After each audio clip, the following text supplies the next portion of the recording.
8:30টায় একটা লাইভ করব বলেছিলাম, একটু দেরি হয়েছে। যাই হোক,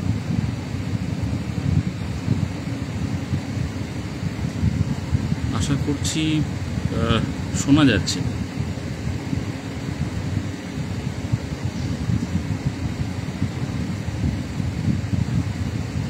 আশা করছি সাউন্ডের সমস্যা নেই, শোনা যাচ্ছে নিশ্চয়ই। অনেকদিন লাইভ করিনি, কারণ করার মতো কিছু ছিল না। বেসিক্যালি শুধুমাত্র তো লাইভ করে লাভ নেই, কিছু প্রয়োজনীয় কথা থাকলে একমাত্র তখনই লাইভে আসার প্রয়োজনীয়তা আর কি। আদারওয়াইজ তো বিগত কয়েকদিন ধরে যেগুলো চলছে, একটা লাইভ করার প্রয়োজন ছিল। আমরা এই মুহূর্তে যেখানে দাঁড়িয়ে আছি, সেখানে দাঁড়িয়ে কয়েকটা জিনিস আমার মনে হয় আমাদের সাধারণ পিটিশনারদের, আর এখন তো শুধু পিটিশনার নয়, এখন তার সঙ্গে পরীক্ষার্থী, আমাদের কয়েকটা জিনিস একটু মাথায় রাখা প্রয়োজন, জেনে রাখা প্রয়োজন, এবং সেই অনুযায়ী কাজ করা প্রয়োজন। এখন যেখানে আমরা দাঁড়িয়ে আছি, পরিস্থিতিটা তুলনায় বেশি জটিল, ঠিক আছে, সেটা বুঝতে হবে। হোপফুলি কিছু ফ্রেশার্সও আমার কথা শুনবেন যারা আছেন, বা হয়তো ওয়েটিং ক্যান্ডিডেটস বা নট কল ফর ভেরিফিকেশন, তাদের কাছেও হয়তো আমার কথা পৌঁছবে। আমি সেই আশা রেখেই বলছি। শুধুমাত্র পিটিশনাররা শুনবেন বা 2016 সালের যোগ্য শিক্ষক শিক্ষিকা শুনবেন তা হয়তো নয়, সেই আশাতেই বলছি। প্রথমে SLST 2 নিয়ে দু একটা কথা বলে নেব, এবং তারপর SLST 1 নিয়েও কিছু কথা আছে। SLST 1 এখনও তো শেষ হয়ে যায়নি, তো SLST 2 নিয়ে যেটা বলার, এর আগে SLST 1-এর ক্ষেত্রে একটা ভুল হয়েছিল, এবং সেই ভুলটাতে আলটিমেটলি ক্ষতিগ্রস্ত হয়েছে সবাই। ডাইরেক্টলি কিছু লোক ক্ষতিগ্রস্ত হয়েছে, এবং মাল্টি স্টেজে ঘটেছে ঘটনাটা। ডাইরেক্টলি কিছু লোক ক্ষতিগ্রস্ত হয়েছে, কিছু লোক তারপরে ক্ষতিগ্রস্ত হয়েছে, কিছু লোক ইনডাইরেক্টলি ক্ষতিগ্রস্ত হয়েছে, তারা এখনও জানে না, তারা বোঝেনি। জিনিসটা আপনাদের বুঝিয়ে বলা ভীষণ প্রয়োজন। আমি আশা করব আবারও এটা যারা ফ্রেশার্স আছেন তারাও শুনবেন, যারা ওয়েটিং তারাও শুনবেন, এবং যারা আমাদের প্যানেলে চাকরি করছিলেন তারাও শুনবেন। 2016 সালের যে SLST, যাতে আলটিমেটলি নিয়োগ দুর্নীতির অভিযোগে গোটা প্যানেলটা ক্যান্সেল হয়ে গেল, সেখানে যারা মামলাটা করেছিলেন তারা কিন্তু আলটিমেটলি এখান থেকে বেনিফিট ড্র করতে সে অর্থে পারেনি। তারা করতেই পারতেন, কিন্তু তারা পারেননি। তার একটা প্রথম এবং প্রধান কারণ হচ্ছে প্রতিপক্ষ চিহ্নিত করতে ভুল হওয়া বা অসুবিধে হওয়া, ঠিক আছে। সেটা যে কারোর ক্ষেত্রে করতে পারে, আমাদের ক্ষেত্রেও করতে পারে, ফ্রেশারদের ক্ষেত্রে করতে পারে, যে কারোর ক্ষেত্রে করতে পারে, ঠিক আছে। লড়াইটা দুর্নীতির বিরুদ্ধে ছিল, এবং সেই লড়াইতে আমরা ওনাদের নিশ্চয়ই পাশে থাকতাম। সকলের পক্ষে সমানভাবে অংশ নেওয়া সম্ভব হতো না, আমাদের লড়াইতেও সকলে সমানভাবে অংশ নিতে পারেনি, এবং সেই কার্যকারণগুলো আমি নিশ্চয়ই অন্য কোনো সময়, অন্য কোনো দিন আবার বলবো, কারণ সেটাও সাধারণ মানুষ অব্দি পৌঁছানোর প্রয়োজন আছে। কিন্তু মূল কথা হচ্ছে এটাই যে নিয়োগকারী সংস্থা দুর্নীতি, তার জন্য একদল মানুষ অ্যাফেক্টেড হয়েছিলেন, এবং এতে কোনো সন্দেহ নেই যে যারা যোগ্য ওয়েটিং, যারা যোগ্য নট কল ফর ভেরিফিকেশান, তারা বঞ্চিত হয়েছেন। এতে কোনো সন্দেহ নেই। এটা আমি কোনোদিন বলতে পারি না যে তারা বঞ্চিত হননি, তারা 100 বার বঞ্চিত হয়েছেন, এবং তাদের জায়গায় কিছু অযোগ্য লোকজন চাকরি করেছেন। কিন্তু মুশকিল হচ্ছে লড়াইটা তাহলে যারা এই দুর্নীতিটা করেছিল তাদের বিরুদ্ধে ছিল। এবার সেই সময় আলটিমেটলি আমরা যখন কোলাটারাল হয়ে গেলাম, আমরা যারা ছিলাম, তখন সেইখানে জিনিসটাকে কিন্তু একটা প্রপার চ্যানেল নিয়ে যাওয়া যেত, প্রপার দিকে এটাকে বইয়ে দেওয়া যেত এই লড়াইটাকে। সেই লড়াই হয়তো আমরাও সঙ্গী হতে পারতাম। যাই হোক, সেটা হওয়ার সুযোগ হয়নি, গোটা প্যানেলটা ক্যান্সেল হয়েছে। এবং যারা দুর্নীতি করেছিল তারা সেই অর্থে তাদের কোনো রকম অসুবিধে কিছু হয়নি। তারা তো এখন তো সব জামিন টামিন পাচ্ছে, আপনারা দেখতে পাচ্ছেন। তারা আলটিমেটলি তাদের জায়গায় ফিরে যাচ্ছে। আবার শুধুমাত্র একদল সাধারণ মানুষ আরেক দল সাধারণ মানুষের হয়তো অজান্তেই ক্ষতি করে বসে আছে, এবং তারা, আবারও বলছি, তারা দুজনেই ডিজার্ভিং ছিল। একদল ডিজার্ভিং, তারা সার্ভিসটা পেয়েছিল, আর একদল ডিজার্ভিং, তারা বাদ গিয়েছিল। হোয়াট এভার, ক্ষতিটা পারস্পরিক হয়েছে। ক্ষতিটা কিন্তু তার বাইরে অ্যাকচুয়ালি যারা এই গোটা জিনিসটার ব্লু প্রিন্টটা তৈরি করেছিল তাদের কিছু হয়নি। করা যায়নি। এবার যেটা হচ্ছে, এখন কেন এটা বলছি, প্রতিপক্ষ চিহ্নিত করা খুব জরুরি, কার বিরুদ্ধে আমাদের লড়াই, কারা গণ্ডগোলটা করেছিল, কাদের বিপক্ষে গেলে জিনিসটা ভালো হতে পারে, আমরা আমাদের সঠিক লক্ষ্যে পৌঁছতে পারি। ঠিক আছে, কেন এই কথাটা বলছি, কারণ আজকে আমি অত্যন্ত আশঙ্কিত। আমি তো 14 তারিখ অবধি পরীক্ষা ছিল, তারপর থেকেই আমাদের কিউরেটিভের কাজ ইত্যাদি শুরু হয়েছে, আমরা সেই কাজগুলো শুরু করেছি, সেটা আপনাদের বলব পরে। তার আগে SLST2 এর কথাটা এই কারণে বলছি, কারণ সবার সমান ধৈর্য থাকবে না, এবং এইটা এখন বর্তমানে বেশি বড় সমস্যা, এটাকে আগে আলোচনা করা দরকার। এই মুহূর্তে আমি দেখতে পাচ্ছি ফ্রেশার্সদের সঙ্গে একটা সমস্যা তৈরি হচ্ছে বা তৈরি করা হচ্ছে, হোয়াটএভার যাই বলবেন, সেটা তৈরি করা হচ্ছে। ঠিক আছে, মানে তারা আমাদের ওপরে ক্ষুব্ধ, আমরা তাদের ওপরে ক্ষুব্ধ, আমরা অ্যাকচুয়ালি উভয়ে কিন্তু একই জায়গায়। 2025 সালের ডিসেম্বর মাসের পর আমারও চাকরি নেই, ফ্রেশার্সে তারও নাই। তো আলটিমেটলি আমাদের দুজনেরই চাকরির প্রয়োজন, আমরা দুজনেই সৎ নাগরিক, আমরা দুজনেই কেউই টাকা পয়সা দিয়ে চাকরি পাইনি, চাকরি করার চেষ্টা করছি না। তো সেখানে আমরা তো একই দিকে থাকবো, মানে আমিও পরীক্ষা দিচ্ছি চাকরি পাওয়ার জন্য, ও পরীক্ষা দিচ্ছে চাকরি পাওয়ার জন্য, আমাকে হয়তো গভর্নমেন্ট একটা বেনিফিট দিচ্ছে, সেই বেনিফিটটা নিয়ে একটা সমস্যা তৈরি হচ্ছে।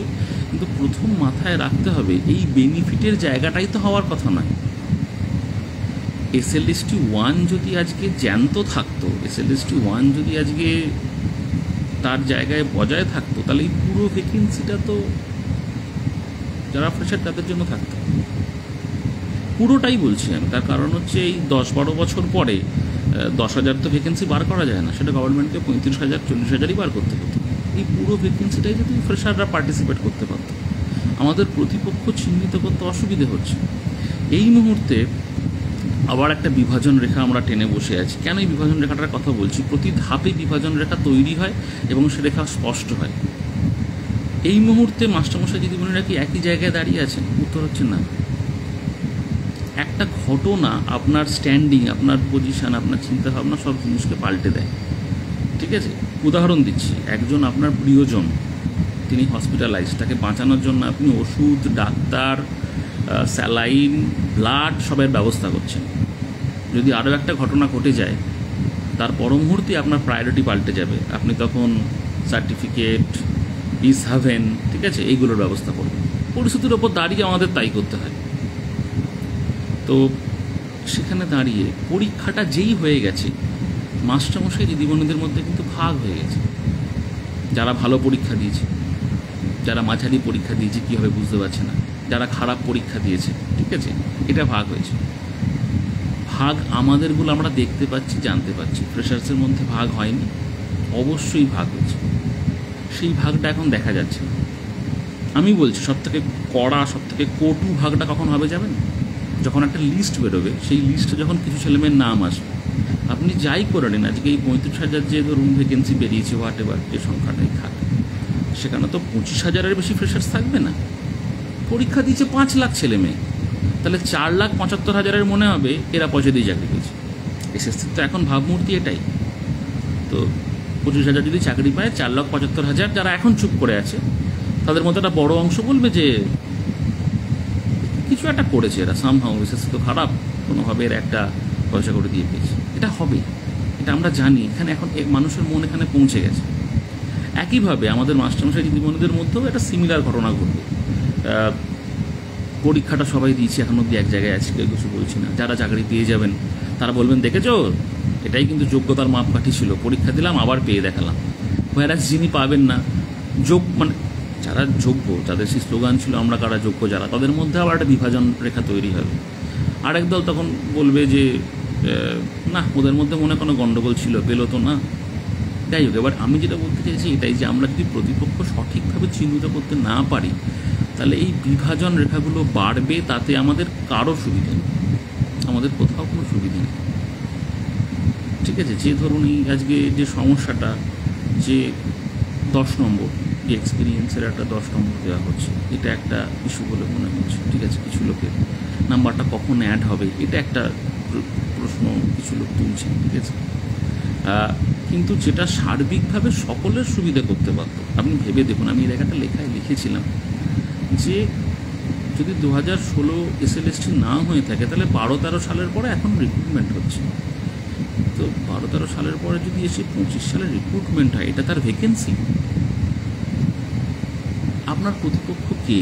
যে ছেলেটা আগে চাকরি করতো সে, না যারা এই ভ্যাকেন্সিটাকে সাপ্রেস করে দিচ্ছে তারা? দেখুন, 10টা কুকুর দাঁড়িয়ে আছে, খুব খারাপ কথা বলছি, 10টা কুকুর দাঁড়িয়ে আছে। যদি ওপর থেকে কেউ 2টো রুটি ছুঁড়ে ফেলে তাহলে 10টা কুকুরের মধ্যে তো মারামারি হবেই। কিন্তু সমস্যাটা তৈরি করলো কে? যে 10টা কুকুরের মধ্যে 2খানা রুটি ফেললো। 10টা কুকুরের তো কোনো দোষ নেই, ঠিক আছে, তারা তো এবার ইকুয়ালি প্লেসড, তাদের তো প্রয়োজনটা একই রকমের। এবার এবং সত্যি কথাই তাদের পক্ষে বাড়িটা ভেঙে ঢোকা সম্ভব নয় বলে তারা ওই মানে পরস্পর একই শ্রেণীভুক্ত হয়ে, একই গোত্রভুক্ত হয়েও একে অপরের গায়ের মাংস তুলে নেবে, কারণ রুটিটা তো অ্যাডিকুয়েট নয়, প্রত্যেকেই বাঁচতে হবে। কিন্তু তাহলে মানুষ আর কুকুরে তফাৎ কী রইল? মানুষের পক্ষে কিন্তু এই 2তলা বাড়ির ওপরে বা 10তলা বাড়ির ওপরে যে বসে আছে তাকে ফোর্স করা পসিবল যাতে সে প্রপারলি জিনিসটাকে ডিস্ট্রিবিউট করে। আমি আবারও বলছি, প্রতিপক্ষ আইডেন্টিফাই করতে ভুল হচ্ছে। এর আগে একবার হয়েছে, ওয়েটিংদের আমরা প্রতিপক্ষ মনে করেছি, ওয়েটিংরা আমাদের প্রতিপক্ষ মনে করেছে। যাই হোক, সেটা ভুল বোঝাবুঝি।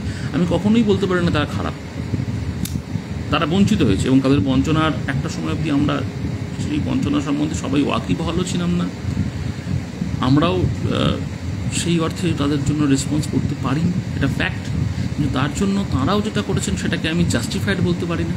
এবং তার জন্য আলটিমেটলি অ্যাফেক্টেড হয়েছে শুধু আমরা, যারা যোগ্যতার সঙ্গে চাকরি পেয়েছিলাম আর যারা যোগ্যতা থাকা সত্ত্বেও চাকরি পায়নি। তার বাইরে কারা অ্যাফেক্টেড হয়েছে বলুন? যারা চাকরিগুলো চুরি করেছিল তারা অ্যাফেক্টেড হয়েছে। ক্যাবিনেটকে কিচ্ছু করেছে কোর্ট? কিছু হয়েছে? হয়নি তো। আর কারা অ্যাফেক্টেড হয়েছে জানেন? আমি বলছি কারা অ্যাফেক্টেড হয়েছে। ফ্রেশার্সরা, তারা ইনডাইরেক্টলি অ্যাফেক্টেড হয়ে গেছে। এই ভ্যাকেন্সিটা তাদের পাওয়ার কথা, এই কমপ্লিট ভ্যাকেন্সিটা তাদের পাওয়ার কথা। আজকে ধরুন এই যে নতুন ফরম্যাটটায় পরীক্ষাটা হলো, এই 10 নম্বর পাওয়া যাবে যাবে না এত তর্কাতর্কি, এই 10 নম্বর কারা পাবে না জানেন? ফ্রেশারদের বাদ দিন, যারা মামলা করে প্যানেলটা ক্যান্সেল করে ফ্রেশ এক্সাম তৈরি করলো, তাদের বয়স আমাদের সমান, তাদের অনেকের রেসপন্সিবিলিটি আমাদের সমান, তারা যথেষ্ট কষ্ট দুঃখের মধ্যে রয়েছে, তারা কিন্তু 10 নম্বর পায়নি। কারণেই পায়নি, কারণ তারা তো সার্ভিসটা করেনি, তাদেরকে তো এক্সপিরিয়েন্সের নম্বর দেওয়া যায় না, ঠিক আছে। কিন্তু সমস্যা হচ্ছে এটাই, ওই যে বললাম প্রতিপক্ষ চিহ্নিত না করতে পারার সমস্যা। আলটিমেটলি এই প্যানেলে দেখুন, যদি রিপ্যানেলও হতো তাহলে এই প্যানেলটা থেকে কী হতো না, এই প্যানেলে 26,000 লোক ধরেই আমি বলছি, সেখানে যদি 7,000 লোক বেরিয়ে যায় তাহলে তাদের মধ্যে তাদের 6-7 হাজার ছেলে মেয়ে চাকরি পেত। আজকে সব যোগ করে প্রায় 35,000-এর পরীক্ষা হবে, 45,000-এর কাছাকাছি ভ্যাকেন্সিতে পরীক্ষা হবে এই আমাদের টিচার এবং নন টিচিং মিলিয়ে। এই ডবলেরও বেশি ভ্যাকেন্সিতে তারা কি 6-7 হাজার ছেলে মেয়ে পাবে? 26-এর জায়গায় যদি 45-এ পরীক্ষা হয়, ঠিক আছে, সেখানে কি তাতে কি 6-7 হাজার ওয়েটিং বা নট কল ফর ভেরিফিকেশন থেকে জায়গা করে নিতে পারবে? পারবে না তো। তাহলে কী হলো? ক্ষতি হয়ে যাদের রাজনৈতিক মানে উদ্দেশ্য ছিল, তাদের যা সিদ্ধ হলো, ঠিক আছে, তাদের যা সমস্যা তারা তৈরি করলেন, যা করলেন, সরকারের বিরুদ্ধে আওয়াজ তুললেন, খুব ভালো কথা, সেগুলো দরকার ছিল, আমি বলছি না, ঠিক আছে, সেটা তো প্রয়োজনীয় ছিল, দুর্নীতির বিরুদ্ধে সরব হওয়া। কিন্তু একটা জায়গায় গিয়ে মানে মামলাটা তো 2023 সালের পর থেকে পরিবর্তন হওয়া শুরু হয়েছিল, তার গতি প্রকৃতি পাল্টেছে, সেই দিকে লয়াররা নিয়ে গেছেন মামলাটাকে, ঠিক আছে। তখন যখন এগুলো ঘটছিল, তারা যখন চিহ্নিত করতে পারলেন না, সেই বেনিফিটটা কি তাদের ঘরগুলোতে পৌঁছলো যেটা দরকার ছিল? এটাও তো জাস্টিস ডিনাইড হলো না তো। আজকে এই 10 নম্বর নিয়ে যদি লড়াই হয়, ঠিক আছে, তাহলে কি হতে পারে? কিছু যোগ্য ছেলে তারা বাদ চলে যাবে, কিছু ফ্রেশার্স হয়তো পাবে বাড়তি, তাতেও 10% ফ্রেশার্স পাবে না, হবে। তারপরও তো এমন টিচার আছে যারা পরীক্ষা দিয়েছে, 9-10 তো অনেক স্টিল ইন সার্ভিস চাকরি পাবে। 11-12 ভ্যাকেন্সি কত? 11-12 থেকে তো 9-10 ভ্যাকেন্সি অনেক বেশি। 9-10 প্রশ্ন কম্পারেটিভলি সহজ হয়েছে অনেকেই বলেছেন। তো সেখানে তো আলটিমেটলি যারা ইন সার্ভিস আছেন তারাও তো গুচ্ছ গুচ্ছ নম্বর পেয়েছেন, তারাও তো, আমি যত অনেকের সঙ্গে কথা বলেছি, 55, 58, 59 অবধি পেয়েছেন, স্কোর করে বসে আছেন। তো তাদেরকে তো আর সেটা সরাতে পারছেন না উইথ স্কোর। তার মানে স্টিল আমি ধরে নিচ্ছি, যদি আজকে 10 নম্বরের বর্ম তুলে নেওয়া হয়, আমি ধরে নিলাম 70% ফ্রেশার্স পাবে, আমি ধরে নিলাম সাপোজ, স্টিল 30% তো ইন সার্ভিসটা পেতো রে বাবা, ঠিক আছে? তো সেখানে % সিটটা তো ফ্রেশার্সরা পেতে পারত যদি একটা সেপারেট SLST হতো ইনক্লুডিং অনলি ফ্রেশার্স, এবং সেটা তখনই সম্ভব ছিল যদি SLST 1টা রক্ষা পেত। SLST 1 রক্ষা পেলে কি হতো? SLST 1 রক্ষা পেলে সেখানেও 6 থেকে 7 হাজার ওয়েটিং এবং নট কল ফর ভেরিফিকেশান থেকে চাকরি পেত। অর্থাৎ waiting and not call for ভেরিফিকেশানদের স্বার্থ রক্ষিত হতো, যোগ্য শিক্ষক শিক্ষিকা অশিক্ষক কর্মচারী তাদের স্বার্থ রক্ষিত হতো, তারা এসে এই অথৈ জলে পড়তেন না, এবং তার পাশাপাশি নতুন ভ্যাকেন্সিতে ফ্রেশার্সরাও ম্যাক্সিমাম সুযোগ পেতেন। কারণ এত বছর রিক্রুটমেন্ট হলো, সামনে ভোট, নিয়োগ তো করতেই হতো। এবং এই এত বছর পরে এটা মানে 5,000 রিক্রুটমেন্ট নিশ্চয়ই বার করা যেত না। কী করা হলো? আমরা বেসিক্যালি প্রতিপক্ষ চিহ্নিত করতে না পারার জন্য গোটা জিনিসটা ঘেঁটে গেল। এখনও অবধি আমাদের যেটা একটা কমন দাবি হওয়া উচিত সেটা হচ্ছে ভ্যাকেন্সিটাকে ইনক্রিজ করা। ঠিক আছে, ভ্যাকেন্সি ইনক্রিজ সরকার করতেই পারে। ঠিক আছে, এক একটা স্কুলে খোঁজ নিন তো কতগুলো ভ্যাকেন্ট পোস্ট আছে। ঠিক আছে, এবং যেটা নিয়ে আলোচনা হচ্ছে না, যেটার দোহাই দিয়েই সব কিছু হচ্ছে, যেটা নিয়ে আলোচনা হচ্ছে না, সেটা হচ্ছে যে স্কুলগুলো ভ্যাকেন্ট পড়ে থাকলে বাংলার শিক্ষার কি হচ্ছে, অবৈতনিক শিক্ষা ব্যবস্থাটার কি হচ্ছে। দেখুন, রুগী আছে বলে তবে তো ডাক্তারি একটা মহান পেশা তো বটেই, কিন্তু কেন? কারণ পেশেন্টরা আছে, তাদের প্রাণ বাঁচাতে হবে। তা আমরা মাস্টারি করতে যাই কেন ক্লার্ক সব হিসেব রাখে, কেন গ্রুপ ডি ঘন্টা বাজায়, কেন এত আনন্দ আয়োজন সবই বৃথা আমায় ছাড়া। যদি শিক্ষা না থাকে, এডুকেশনটা না থাকে, সেই এডুকেশন সিস্টেমের জন্য তো সেই এডুকেশন সিস্টেমটার কি হচ্ছে? এত স্কুল যে ভ্যাকেন্ট থাকছে। আজকে ধরুন যারা চাকরি করছে তারাই যদি পরীক্ষা দেয় এবং তারা যদি চাকরি পায়, তাহলে কি হবে? আমি বলছি কি হবে। রামবাবু এক্স স্কুলে চাকরি করতেন, রামবাবু ওয়াই স্কুলে চাকরি করতে যাবেন, এই তো ইন সার্ভিস চাকরি পাওয়ার ফল। তাহলে রামবাবুর এক্স স্কুলের ভ্যাকেন্সিটা ওয়াই স্কুলে ট্রান্সফার্ড হয়ে যাবে। অর্থাৎ আগে যা ভ্যাকেন্সি ছিল ভ্যাকেন্সি তাই থাকবে, ভ্যাকেন্সিটা সেফ শিফট হয়ে গেল, তাই না? তাহলে আলটিমেটলি তো একটা জায়গায় নতুন টিচার গেল, একটা জায়গায় খালি হলো, লাভ কী হলো? এডুকেশন সিস্টেমের কী লাভ হলো? নিয়োগ কী জন্য? আপনি চাকরি করবেন বলে শুধু? আমরা তো মোটোটাই ভুলে গেছি। নিয়োগ তো একটা সার্ভিস প্রোভাইড করার জন্য, এডুকেশন সার্ভিসটা প্রোভাইড করার জন্য। যদি মায়ের পেট থেকে সবাই সব জেনে জন্মাতো, তাহলে কি স্কুল বলে কিছু থাকতো না তো। স্কুল জিনিসটা আছে কেন? সবাইকে সব কিছু শেখাতে হবে বলে, পড়াশুনো বলে একটা জিনিস আছে বলে। সেটার লাভ কী হলো যদি একজন ইন সার্ভিস চাকরি পায়? খুব খারাপ কথা বলছি, কিন্তু ফ্যাক্ট তো। একজন যদি ইন সার্ভিস চাকরি পান, ঠিক আছে, মানে একটা জায়গা থেকে অন্য জায়গায় ভ্যাকেন্সি শিফটেড হয়, তাহলে তো এডুকেশনের ঘন্টা কিছু লাভ হয় না। তাহলে এই যে জিনিসটা হচ্ছে, এই গোটা জিনিসটা হচ্ছে কারণ ওই সেই সময় আমরা লক্ষ্যটা নির্ধারণ করতে পারি। একদম যখন ওরাতে মামলাতে যখন একটা ক্রুশিয়াল দিক, দেখুন তার আগে অবধি কিন্তু যারা টেন্টেড তারা বাদ যাচ্ছে, তাদের লিস্ট বেরোচ্ছে, এবং সেইটা নিয়ে আমরাও সরব, অন্তত আমি তো ছিলাম। আপনি যদি আমার ফেসবুক প্রোফাইলে যান পেছনে, আপনি দেখবেন যে আমি সেটা নিয়ে, এই যে টেট নিয়ে যেটা হচ্ছিলাম সেটা নিয়ে সবসময় সরব ছিলাম। ঠিক আছে, আমি সেটা নিয়ে বলে চলেছি, যেখানে যা লেখালেখি করার করে চলেছি। আমি প্রতি মুহূর্তে চেয়েছি যে যারা যোগ্য তারা চাকরির ক্ষেত্রে ফিরে আসুন, কিন্তু যারা যোগ্য ছিলেন, যারা ওয়েটিং ছিলেন বা যারা নট আউট ফর ভেরিফিকেশন ছিলেন, ঠিক আছে, আমি যাদের প্রতি ক্ষমা প্রার্থী। আমাদের হয়তো যতটা ভূমিকা, এবং আমার এই ক্ষমা কথাটা হয়তো অনেকে আমার সহকর্মী খুশি হবেন না, কিন্তু আমি সরাসরি বলছি তাদের প্রতি যা অন্যায় হয়েছে সেটা যথেষ্ট। কিন্তু সমস্যা হচ্ছে এটাই যে তার জন্য তারা যেটা করলেন, যেখানে আপনি রিভেঞ্জফুল আচরণ করবেন, সেটা যে কোনো মুহূর্তে আপনার দিকে ঘুরে যেতে পারে। সেটাই হলো আলটিমেটলি। ওনারা কোনো বেনিফিট পেলেন না, আমরা তো পেলাম না। আজকে মাস্টারমশাই দিদিমণি বলুন, 1-2 করে অসুস্থ হচ্ছেন, 1-2 করে মারা যাচ্ছেন। আমার ধারণা এই পরীক্ষার ফলাফল প্রকাশ হওয়ার পর এর থেকে বেশি ক্ষতি হতে পারে। আরও বেশি সংখ্যক মানুষ ভুল পথে পা বাড়াতে পারেন, এমন কোনো ঘটনা ঘটিয়ে ফেলতে পারেন যে ঘটনাটা অভিপ্রেত নয়।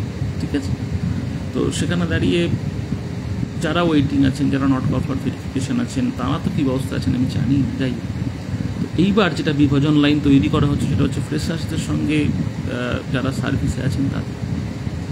মুশকিল হচ্ছে যে যাই করে থাকুক, এই 10 নম্বরটা কিন্তু কিছু করা যাবে না। সত্যি কথা বলছি, আমি মানে বানিয়ে কাউকে স্তোক দেওয়া বা উত্তেজিত করা কোনোটারই পক্ষপাত নেই, কারণ এই 10 নম্বরটা পাওয়া যাচ্ছে সার্ভিসের এগেনস্টে। সেজন্য সমস্ত সার্ভিস হোল্ডার পাচ্ছেন, যারা এই প্যানেলে চাকরি করছিলেন তারাও পাচ্ছেন, যারা এই প্যানেলে চাকরি করছিলেন না তারাও পাচ্ছেন। এটা তাদের সার্ভিসের রেকগনিশন, এটা কেড়ে নেওয়া যাবে না, এটা সুপ্রিম কোর্টে এস্টাবলিশড। আজকে যদি একদল ফ্রেশার্স ছেলে মেয়েকে বলা হয় যে হ্যাঁ এটা কাটিয়ে দেবো, এটা ওরা পাবে না, এটার এগেনস্টে মামলা কোথায় করা হবে? হাইকোর্টে করা হবে। তারপর সেখান থেকে মামলাটা গড়িয়ে গড়িয়ে সেই সুপ্রিম কোর্ট অবধি যাবে, কারণ হাইকোর্ট তো সুপ্রিম কোর্টের ডিসিশনের ওপরে মাথা গলাবেন। ঠিক আছে, আপনি ভাবুন তো ফ্রেশার্স ছেলে মেয়েগুলোর প্রাথমিকভাবে কী পরিমাণ খরচ হবে, যারা এখন একটা সার্ভিস পায়নি, যারা এমপ্লয়েড নয়। কেন কেন তাদেরকেই মানে আখের পিষে রস পার করা হচ্ছে কেন? কিছু তো হবে না এটার। ঠিক আছে, তাহলে সেই ছেলে মেয়েগুলো একটা মরিচিকার টানে, একটা অলিকের পেছনে দৌড়ে তারাই 10 নম্বরের জন্য একটা মামলা করতে যাবে। ঠিক আছে, তারা মনে করলে করতেই পারে, সত্যি কথাই তারা করতে পারে, কিন্তু তারপর তারা একটা হিউজ অ্যামাউন্ট খরচ করবে। এবং তার থেকে বড় কথা হচ্ছে, যারা এই মামলাটা করছে তারা সুনিশ্চিত যে তারা চাকরিটা পাবে। আমি তো বলছি আলটিমেটলি এই টোটাল পদ্ধতিটার মধ্যে দিয়ে ফ্রেশার্সদের অ্যাবজর্পশন তো সেই একটা সংখ্যার ওপরে দিয়ে আর হবে না, কারণ প্রসেসটাতেই গণ্ডগোল হয়ে বসে আছে। এই SLST 2 তো ফ্রেশার্সদের জন্য হওয়ার কথা। আমি আবারও বলছি, SLST 1 তো ছিল আমাদের, এদের সঙ্গে তো আমাদের বসার কথা নয়, এটা তো করা হলো, আমাদেরকে ওদের সঙ্গে কম্পিট করতে বাধ্য করা হলো। ঠিক আছে, তো কাজেই আমি একটা কথা অনুরোধ করব, আমি যারা ফ্রেশার্স আছেন তাদেরকে বলবো, সেখানে তো আমার ছাত্ররাও আছে, আমি নিজে পরীক্ষা দিয়েছি আমার ছাত্রর সঙ্গে বসে একই ঘরে। ঠিক আছে, অত্যন্ত আনন্দের এবং বেদনার ঘটনা। ঠিক আছে, আমার বোন সে এবছর ফ্রেশার্স পরীক্ষা দিয়েছে, তো তারা আমার ছাত্রছাত্রী অনেকে আমার ভাই বোন। আমি তাদেরকে বলবো যে প্রতিপক্ষ চিহ্নিত করতে পারাটা জরুরি। তেমনি আমার যারা সহকর্মী আছেন, যারা বিভিন্ন জায়গায় গিয়ে এমন অনেক কথা লিখছেন, এমন অনেক কমেন্ট করে দিচ্ছেন যেটা অনভিপ্রেত, আপনাকে মাথায় রাখতে হবে ফ্রেশার্সদেরও কিছু করার নেই। তারা এত বছর বসে আছে, তারা একটা ভ্যাকেন্সির একটা অ্যাড বেরিয়েছে, তারা পরীক্ষা দিয়েছে। আমি আপনি বেরোলে দিতাম না? আমরাও দিতাম তো। ঠিক আছে, আজকে যদি আমরা এতদিন বসে থাকতাম, ঠিক আছে, তাদের সেই ছেলে মেয়েগুলোর বয়স ভাবুন তো 16 সালের পরে এখন হচ্ছে। যে ছেলেটা বা মেয়েটা জাস্ট 16 সালে বিএডে ঢুকেছিল, তার এখন বয়স কত বলুন? তারাও কেউ কেউ হয়তো 35-এ পৌঁছে গেছে, তারা এখনও ফ্রেশার হিসেবে পরীক্ষা দিচ্ছে। ঠিক আছে, তো কাজেই আমাদের তাদের প্রতি রেসপেক্টফুল হওয়া উচিত। আমরা এমন কোনো মন্তব্য করব না যেটা তাদেরকে আঘাত করে। আমি তাদের তরফ থেকেও সেটাই আশা করব। সমস্যা তৈরি করছেন তারা, আবারও বললাম, যারা 10টা কুকুরকে 2টো রুটি খেতে দিচ্ছেন। ঠিক আছে, ভ্যাকেন্সি আছে। আমি যদি খুব ভুল না হই, একটি সভায় মুখ্যমন্ত্রী বলেছিলেন যে আরও 21,000 ভ্যাকেন্সির কথা, যতদূর আমি শুনেছিলাম। আমি সম্পূর্ণ সঠিক নাম হতে পারি, যদি ভুল হই কেউ শুধরে দেবেন কমেন্টে। তো ভ্যাকেন্সি যখন আছে, this is the high time. বাংলার স্কুলগুলোর ক্ষতি হচ্ছে, এত বছর রিক্রুটমেন্ট হয়নি এবং এতগুলো ছেলে মেয়ে পরীক্ষা দিচ্ছে এবং প্রত্যেকের স্বার্থ রক্ষা করার সুযোগ আছে। তো সেখানে দাঁড়িয়ে এই ভ্যাকেন্সিগুলোকে অ্যাড করা হয়। ভ্যাকেন্সি কিন্তু আপনারা অনেকেই ডিটেল এই জিনিসগুলোর সঙ্গে যুক্ত নন বলে জানেন না। এমন এমন ক্ষেত্র আছে যেখানে ভ্যাকেন্সি বাড়েনি, কমে গেছে। ঠিক আছে, আপনাদের শুনলে অবাক লাগবে। ঠিক আছে, এবং কোথায় শুনলে আরও খারাপ লাগবে, ডিসেবলড ক্যান্ডিডেটস, যাদেরকে সুপ্রিম কোর্ট একটা স্পেশালভাবে ট্রিট করেছিল, সেই ডিসেবলড ক্যান্ডিডেটসদের ভ্যাকেন্সি কমে গেছে। ঠিক আছে, কোথাও হাফ, কোথাও 1/3, কোথাও 1/4 হয়ে গেছে। তাহলে এই ডিসেবলড ক্যান্ডিডেটসের কী হবে? ফিজিক্যাল সায়েন্স, ঠিক আছে, অর্থাৎ ফিজিক্স কেমিস্ট্রি থেকে যে যারা চাকরি করেন, তাদের ভ্যাকেন্সি প্রায় 350টা সিট কমে গেছে। তাহলে এই 350 ছেলে মেয়ে তো পরীক্ষার আগে এদেরই চাকরি চলে যাবে। এরপর এর মধ্যে ফ্রেশার্স কে ঢুকবে? কী হচ্ছে এগুলো? কেন করা হচ্ছে? আর যারা এখানে এই পারস্পরিক কাদা ছোড়াছুড়িটা খেলছেন, যে ফ্রেশার্সরা যোগ্য শিক্ষকদের এগেনস্টে, যোগ্য শিক্ষকরা ফ্রেশার্সদের এগেনস্টে, এই পারস্পরিক কাদা ছোড়াছুড়িটা যারা করছেন, যে একটা খারাপ পরিবেশ তৈরি করছেন, এটাই বা করে কাদের লাভ হচ্ছে? এই যে মামলা করার একটা প্রচেষ্টা, তাদেরকে বোঝানো, ঠিক আছে, তাদের তো অর্থটা খরচ হবে।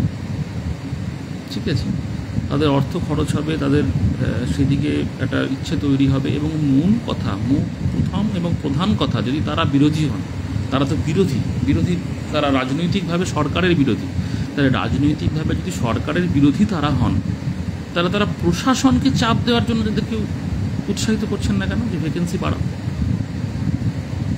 তারা অন্য যারা যোগ্য তাদের বিরুদ্ধে তাদেরকে নিয়ে গিয়ে কী লাভ হচ্ছে? মানে সাধারণ মানুষের বিরুদ্ধে লড়িয়ে তো লাভ নেই। আমি আবারও বলছি, তারা মামলা করতেই পারেন, কিন্তু এই মামলাটা করে কোনো লাভ হবে না যদি তারা একটুখানি আইনপত্রগুলো নাড়াচাড়া করেন, তারা দেখেন। ঠিক আছে, আমরা একদিন ধরে এই কাজটা করছি বলে আমরা জানি, এটাকে আর কিছু করা যাবে না। ঠিক আছে, এটা একটা সার্ভিসের রেকগনিশন, এবং সেটা অলরেডি সুপ্রিম কোর্ট হয়ে এসছে। এই 10 নম্বর যাতে না দেওয়া হয় তার জন্য সুপ্রিম কোর্টে মাননীয় বিকাশ রঞ্জন ভট্টাচার্য তিনি প্লিড করেছিলেন, এবং সেটাকে সুপ্রিম কোর্ট ডিসমিস করেছে। ওনাকে মামলাটা উইথড্র করতে দেয়নি, ডিসমিস করেছে। তো সেখানে দাঁড়িয়ে এটাকে একটা ফ্রেশার্স ছেলে মেয়ে যদি একদল তারা চ্যালেঞ্জ করে, এটা হাইকোর্টে করলেও তো হাইকোর্ট শুনবে না, এটা হাইকোর্ট হয়ে সুপ্রিম কোর্ট পৌঁছবে, সেখানে লাখ লাখ টাকা খরচ হবে। এটা একটা ফ্রেশার্স ছেলে মেয়ের এই সময় করার কথা? তারা এই সময় তাদের প্রিপারেশান নেবে না? আমরা তো একবার পরীক্ষা দিয়েছি, আমরা তো স্কুলে পড়িয়েছি, আমরা তো ডেমনস্ট্রেশনটা হাসতে হাসতে দেবো। চক ডাস্টার নিয়ে বিগত 7 বছর ধরে আমাদের কালচার চলছে, আরামসে দেবো, উইথ কনফিডেন্স দেবো। তাদের তো প্রস্তুত করতে হবে প্রত্যেকটা জিনিস, তারা এখন এই কাজগুলো করবে। আর যদি আন্দোলন করতেই হয়, তাহলে সেক্ষেত্রে কোথায় আন্দোলন করবে? ভ্যাকেন্সি বাড়ানোর জন্য? হ্যাঁ, করা যায় নিশ্চয়ই, কিন্তু বাকি যে দাবিগুলো নিয়ে কথা হচ্ছে, সেই দাবিগুলো আমার মনে হয় তাদের আরেকবার চিন্তা করা উচিত। ঠিক আছে, কারণ সম্ভবত কালকে তারা আমাদের জায়গায় থাকবে অনেকেই। ঠিক আছে, আমি চাইব তাদের অনেকেই যাতে সিলেক্টেড হয়, এবং আমার যারা যোগ্য ভাই বোন তারা যেন অবশ্যই তার আগে ফিরে আসে, সেটা তো বটেই, যেটা প্রয়োজন। এবার যেটা বলার, যেটা সকলকে নিয়ে বললাম SLST 2 এর ক্ষেত্রে, কারণ SLST 2 নিয়ে আমাদের ভাবতেই হচ্ছে, তার কারণ হচ্ছে SLST 2টা আমাকে সাময়িক রিলিফ দিতে পারে। SLST 1 আমরা ছাড়ছি না, আমি সেটাতে আসছি এখন। SLST 1 আমরা ছাড়ছি না, কিন্তু SLST 2 যেটা, সেক্ষেত্রে আমাদের তো সেই রিলিফটা আমরা সবাই নিতে চাইব। ঠিক আছে, কাজেই আমাদের যারা আছেন যোগ্য, কিছু লোক তো পাবেন না, সুবল সরণকে তো আর ফিরিয়ে আনা যাবে না, বা কেমিস্ট্রি যে মাস্টারমশাই সম্ভবত সন্তোষবাবু, তাদেরকে তো আমরা ফিরে পাবো না, কিন্তু বাকি যারা আছে তাদের যাতে আর কোনো দুর্ঘটনা না ঘটে সেটা আমরা চাইব। তো সেই চেষ্টাটা আমাদের থাকবে। তো SLST 2 যত বেশি সংখ্যক লোকজন আমাদের মধ্যে পান, সেটা আমরা চাইব। আর তার বাইরে যারা এতদিন বসে আছেন, সে ফ্রেশার্স অথবা waiting and not call for verification, ঠিক আছে, তাদের মধ্যেও যারা যোগ্য ছিলেন সবাই পাক, আমরা চাইব। কিন্তু মাথায় রাখতে হবে যে পদ্ধতিতে গোটা জিনিসটা এগোলো, তাতে waiting and not call for verification, আবারও বলছি, প্রায় 7,000 ছেলে মেয়ে চাকরি পেতেন। এই 35,000-এর রিক্রুটমেন্ট হয়ে যাওয়ার পর 26,000-এ 7,000 পেতেন, 26,000-এ 7,000 পেতেন। সেখানে 45,000-এর নিয়োগ হয়ে যাওয়ার পর দেখে নেবেন একবার যে 45,000-এ 7,000 পেল কিনা। আর তাদেরও অবশ্যই গুড লাক।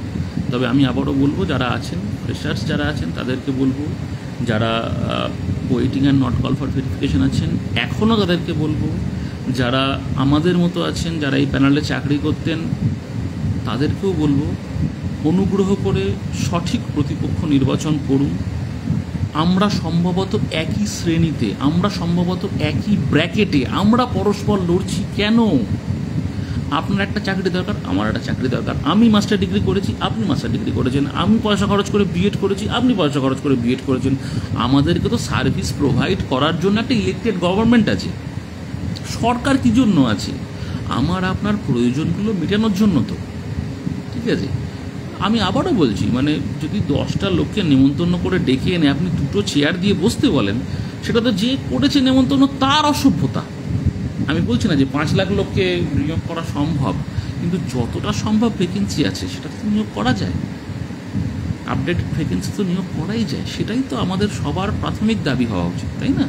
এবার সেখানে দাঁড়িয়ে আমরা যদি ভুল পথে আমাদের শক্তিটাকে চালিত করি, যদি ভুল দিকে আমরা ফোকাস করি, তাহলে ক্ষতিটা আমাদের হবে। যেরকম already waiting and not call for ভেরিফিকেশনদের হয়েছে, আমাদের 13,800 পরীক্ষা দিয়েছে, আমি জানি না কত সংখ্যা ফিরে আসবে।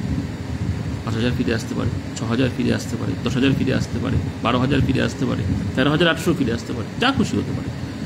কিন্তু আমি এটুকু বলতে পারি, যে সংখ্যাটাই ফিরে আসুক সেটা waiting and not call for ভেরিফিকেশনের থেকে বেশি হবে। এই নয় যে তার মানে আমাদের সঙ্গে ওদের কোনো শত্রুতা আছে বা কোনো বৈরিতা আছে, তা নেই। এটা অত্যন্ত দুর্ভাগ্যজনক যে আমরা আর ওরা কেউই রিয়েলাইজ করতে পারেনি যে আসলে আমরা একই দিকের লোক, আমাদের একই দাবি ছিল। আমাদের মধ্যে একটা বিভাজন রেখা সূক্ষ্ম করে টানা হয়েছিল, আজ প্রবল পাঁচিল হয়ে দাঁড়িয়েছে। আমি অনুরোধ করব যারা আছেন ফ্রেশার্স, তারা যেন এটা রিয়েলাইজ করেন যে আমাদের মধ্যে যেন কোনো অনর্থক বিভাজন রেখা তৈরি না হয়। ঠিক আছে, একটা তো বিভাজন রেখা নিশ্চয়ই আছে। তারা এই মুহূর্তে চর্চায় অনেক এগিয়ে। দেখুন, আমি জানি না এখানে বিজ্ঞানের কজন আছেন, তবু একটা কমন এক্সাম্পল আপনারা সবাই বুঝতে পারবেন। একটা চুম্বকের কি হয়, একটা চুম্বক যখন আপনি যথেচ্ছভাবে ব্যবহার করেন তখন তার তো চুম্বকের যে ক্ষমতাটা সেটা তো কমে যায়, তাই না? এটা তো মানে এর জন্য বিজ্ঞানের মাস্টারমশাই হওয়ার দরকার নেই, এটা তো নর্মাল প্র্যাকটিস, আপনারা তো দেখেছেন। আপনারাও কালকে যারা যারা চাকরি পাবেন তারা আজ থেকে 10 বছর পরে আমাদের বলবেন যে চাকরি করার পরে আপনাদের কি হয়েছে। চাকরি একটা সার্ভিস, সেটা নতুন নতুন স্কিল ডেভেলপ করায়। আজ থেকে 7 বছর আগের আমি এমন অনেক কিছুই জানতাম না স্কুল সংক্রান্ত, যখন যেগুলো জানি আমি। ঠিক আছে, বাচ্চাদের সম্বন্ধে অনেক বেশি জানি, বাচ্চাদের সাইকোলজি, বাচ্চারা কী করতে পারে না পারে সেগুলো সম্বন্ধে আমি অভিজ্ঞ হয়েছি। আমার ধৈর্য বেড়েছে, আমি যত্নবান হয়েছি, সেটা স্কুলের রুলস অ্যান্ড রেগুলেশন ইত্যাদি তো আছেই। ঠিক আছে, ভোট নেওয়ার স্কিল ডেভেলপ করেছে, ঠিক আছে, প্রকল্প চালানোর স্কিল ডেভেলপ করেছে। তো একটা মানুষ যখন একটা সার্ভিস পায় তখন সেই সার্ভিসের টাইপের তার স্কিলগুলো ডেভেলপ করে। সাবজেক্ট থেকে অবশ্যই সে মাস্টার ডিগ্রির পড়াশোনা থেকে দূরে সরে যায়, অবশ্যই সে গ্র্যাজুয়েশনের থেকে দূরে সরে যায়, সেটা স্বাভাবিক, আপনাদেরও সেগুলো হবে। ঠিক আছে, এবার সেই জন্য একটা 10 মার্কস এমনি দেওয়া হয়েছে, এটা তো আমরা থ্রু সার্ভিস অর্জন করেছি। এটা কিন্তু কোনো বৈরিতার জায়গা না, এটা কোনো শত্রুতার জায়গা নয়।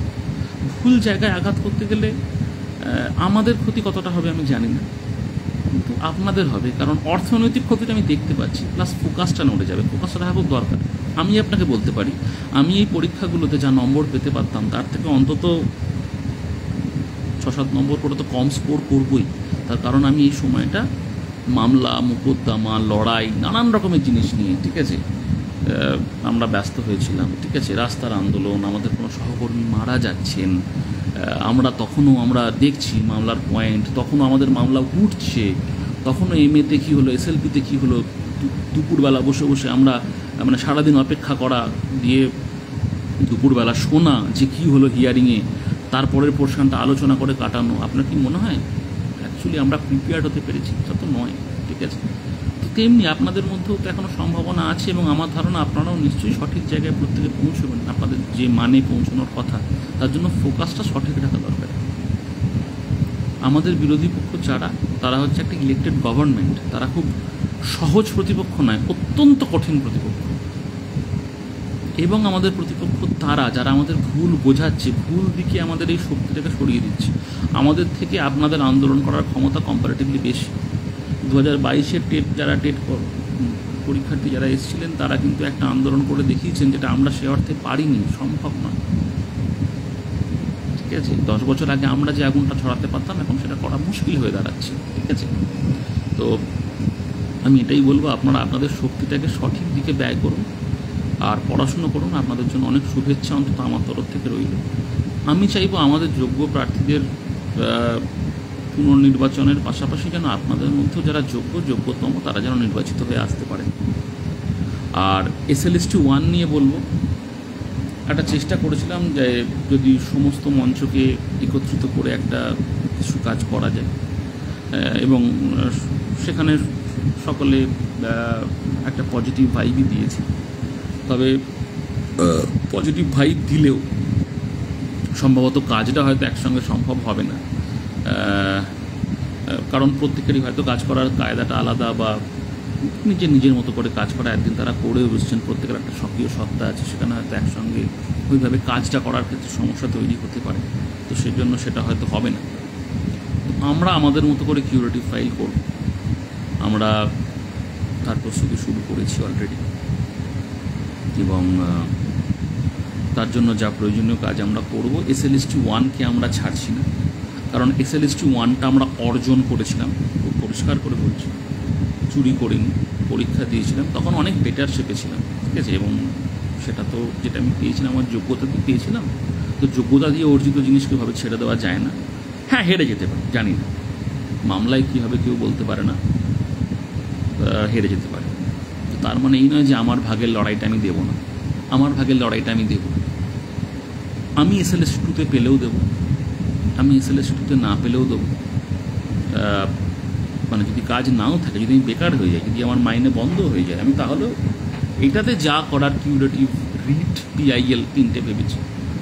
তো জানি না কোন ধাপে উদ্ধার পেতে পারি, কিন্তু যতগুলো কাজ করা সম্ভব সব আমরা করব, ঠিক আছে, আমাদের মতো করে। কারণ এই মুহূর্তে আমরা ইন্ডিভিজুয়াল আমাদের মতো করেই এগোচ্ছি। তার কারণ ওই যে বললাম, প্রত্যেকের হয়তো কাজ করার কায়দা আলাদা। কথা হয়েছে, ইতিবাচকই কথা হয়েছে, প্রত্যেকেই মনে করেছেন যে হ্যাঁ, একই যখন লক্ষ্য তখন একসঙ্গে থাকলেই সেটা ভালো হবে। তো কাজেই আমাদের মধ্যে আশা করি বিভেদ প্রভেদ সে অর্থে নেই, কিন্তু প্রত্যেকেই তো একরকমভাবে কাজে এগিয়ে গেছেন। কাজেই সদিচ্ছা থাকলেও হয়তো সকলের আর এখন এই মুহূর্তে কেচে গন্ডুস করে এক জায়গায় আসা সম্ভব না। তো আমরা আমাদের মতো করে কিউরেটিভে যাচ্ছি। আপনাদের এটা জানানোর প্রয়োজন ছিল, কারণ আমি প্রথমে ভেবেছিলাম যে আর আইনি লড়াইতে থাকবো না, কিন্তু এই মুহূর্তে মনে হচ্ছে না, সেটা অন্যায় হবে। তো কাজেই আইনি লড়াইতে থাকছি, আমরা আমাদের মতো করে কিউরেটিভ ফাইল করতে চলেছি। এবং সেখানে যারা আমাদের সঙ্গে কিউরেটিভ ফাইল করতে চান তারা জানাবেন। আমরা অলরেডি একটা গ্রুপ ফর্ম করেছি এবং সেখানে টুকটুক করে আমরা তাদেরকে অ্যাড করার করছি, ডকুমেন্টেশন ইত্যাদির কাজও শুরু হবে। এবং কিউরেটিভ সংক্রান্ত যদি কারো কোনো পরামর্শ থাকে, সেই পরামর্শ অনায়াসে আমায় দিতে পারেন। আমাদের পিটিশনার না হলেও কোনো অসুবিধা নেই, আপনাদের পরামর্শ সবসময় আমরা শুনতে রাজি। কিউরেটিভের ক্ষেত্রে খুব বেশি যে আমাদের ডিগ্রি অফ ফ্রিডম আছে এমন তো নয়, আমাদের প্রচুর লিবার্টি আছে এরকম না। একটা কিউরেটিভ একটা অত্যন্ত কনস্ট্যান্ট জায়গা। তো সেখানে দাঁড়িয়ে তবু আপনাদের যদি কোনো পরামর্শ থাকে আমাকে নির্দ্বিধায় মেসেঞ্জারে জানাবেন যে আপনাদের কি পরামর্শ আছে। আমি নিশ্চয়ই কোনো না কোনো সময় সেটা দেখে নেব, ঠিক আছে। আর ভালো থাকুন। আবারও বলছি, SLST 1 আমাদের ভিত্তি, SLST 2 আমাদের ভবিষ্যৎ, ঠিক আছে। না, ঠাট্টা করলাম। SLST 1 উদ্যোগতা যেটা আমাদেরকে ডিফাইন করেছিল, আমাদের এই 15,400 জনকে, 15,400 কিন্তু আর বলতে পারছি না, কারণ সব মানুষ আর আমাদের মধ্যে নেই। সম্ভবত ফলাফলের পরে আরও কিছু মানুষ আমাদের মধ্যে হয়তো থাকবেন না, ঈশ্বর না করুক যেন সেরকম কিছু না। হোয়াট এভার যারা থাকবো তারা চেষ্টা করবো শেষ অবধি যাওয়ার, SLST 1 যেন তার জায়গা পায়। কারণ আমাদের তরফে কোনো অপরাধ ছিল না এবং বিনা অপরাধের শাস্তি আমরা মেনে নেব না। এটা কি হচ্ছে পরিষ্কার বুঝতে পারছি। যদি আপনাদের একটু বুদ্ধি থাকে সাধারণ মানুষের, তারা বুঝতে পারবেন যে আমাদের এই ঘটনাটার পরেই গোটা ভারতবর্ষ জুড়ে সব রাজ্যে সব মাস্টারকে, সব দিদিমণিকে টেট দিতে হবে, এরকম একটা তার পরবর্তী পদক্ষেপ আসতে চলেছে। ঠিক শিক্ষাক্ষেত্রে কী হচ্ছে একটু চিন্তা করলে বুঝতে পারবেন যে শিক্ষাক্ষেত্রটা কোন দিকে যাচ্ছে, ঠিক আছে। এই গোটা জিনিসটা হাতের বাইরে চলে যাচ্ছে। আবারও বলছি, সঠিক প্রতিপক্ষ চিহ্নিত করতে না পারার জন্য সকলকে করজোরে অনুরোধ, সঠিক প্রতিপক্ষকে চিহ্নিত করুন। যারা অ্যাকচুয়ালি আমাদের সঙ্গে টেবিলের একই দিকে আছে তাদের নামে কটু কথা বলবেন না, তাদের প্রতি শত্রুতা রাখবেন না, কারণ সেটা আলটিমেটলি তাদের যতটা আঘাত করবে আপনাকেও ততটাই আঘাত করবে, সেটা কিন্তু কাম্য না, ঠিক আছে। বেশি কথা আর বলবো না।